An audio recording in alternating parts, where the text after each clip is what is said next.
এই ধরনের আরও অনেক ভিডিও পেতে চ্যানেলটিকে সাবস্ক্রাইব করে বেল আইকনটি প্রেস করে পাশে থাকবেন প্লিজ। বন্ধুরা, আজকের ভিডিওতে আমরা আমাদের ইউটিউব পরিবারের সকল দর্শকবৃন্দদের শুভ নববর্ষ এবং বাসন্তী পুজোর অনেক অনেক শুভেচ্ছা জানিয়ে শুরু করলাম। আজ হলো বাসন্তী পুজোর অষ্টমী। আপনারা কি জানেন, এই বাসন্তী দুর্গা পুজোই কিন্তু সর্বপ্রথম প্রচলন হয়েছিল।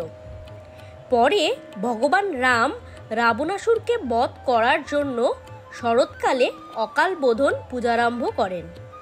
এ তো গেল পৌরাণিক মতে, কিন্তু এই বঙ্গদেশে কিভাবে এই বাসন্তী পুজোর প্রচলন হয় এবং তা করেনি বা কে, সেটি কি জানেন? চলুন জেনে নেওয়া যাক। ওম নমঃ শ্রী শ্রী দুর্গায় নমঃ।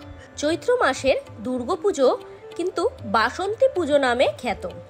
শ্রী শ্রী চণ্ডীতে দুর্গার প্রথম পূজারী হিসেবে রাজা সুরথের নাম পাওয়া যায়। চলতি বছরের চৈত্র মাসের শুক্লপক্ষের প্রতিপদ তিথিতে পড়েছে এই পুজো। 8ই এপ্রিল বেলা 2:11 থেকে, কিন্তু উদয় তিথি মেনে নবরাত্রির ঘট স্থাপন হবে 9ই এপ্রিল। সেই হিসেবে 2024 সালের 9ই এপ্রিল থেকেই শুরু হয়েছে চৈত্র নবরাত্রি। নবরাত্রির অবসান হবে 17ই এপ্রিল এবং পুরো 9 দিন ধরে চলবে চৈত্র নবরাত্রির পালন। এইবার দেবীর আগমন ঘটকে। রাজা সুরথ ছিলেন হিন্দু পুরাণে উল্লিখিত প্রাচীন বঙ্গরাজ্যের চিত্রগুপ্ত বংশী কায়স্থ সম্রাট। মার্কণ্ডেয় পুরাণে তার উল্লেখ আছে। তিনি হিন্দু ধর্মের একজন প্রবাদ প্রতিম ব্যক্তিও ছিলেন। তার রাজধানী ছিল বলিপুরে, বর্তমানে যা পশ্চিমবঙ্গের বোলপুর শহর।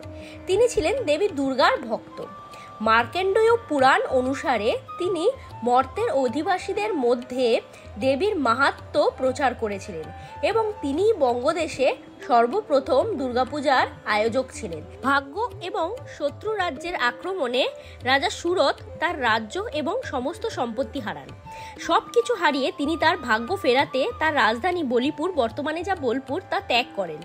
পরে সমাধি বৈশ্যের সাথে তার দেখা হয়, যিনি পেশায় একজন বণিক ছিলেন। কাকতালীয়ভাবে তিনিও দেউলিয়া হয়েছিলেন, কারণ তার পরিবার তার সাথে প্রতারণা করেছিল।